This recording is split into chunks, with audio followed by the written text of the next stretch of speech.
عەبدوڕەحمان خالید محەممەد لە ساڵی 1970 لە گوندی داڕۆخان گەرمک لە پێنجوێن لەدایک بووە. ئێستا لە پێنجوێن نیشتەجێیە. پیشەی ئێستای پارێزەرە.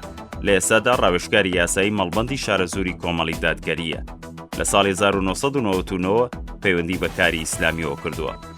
هەڵگری بڕوانامەی بەکالیۆرۆسە لە یاسا لە ساڵی 2022 بۆ 2023. ئەو پۆست و بەرپرسیارەتە حیزبیانی پێشترەی بوون.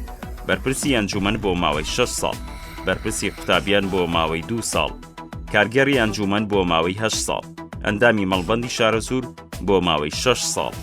ئەو خوڵ و ڕاهێنانانەی کە بەشداری تێدا کردووە: یەکەم، خوڵی دروستکردنی سەرکردە، دووەم، خوڵی زانستی میرات، سێەم، خوڵی ناسینی کەسایەتی، چوارەم، خوڵی خۆشنووسین، پێنجەم، خوڵی کۆنفۆشاڵین.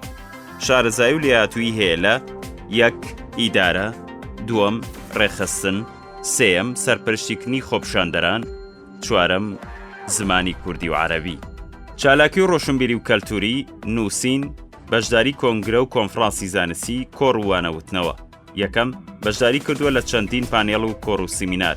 دووەم، کۆنفرانس و کۆنگرەکانی کۆمەڵ و قوتابیان و پارێزەران. سێەم، وانەوتنەوە و وتاردان.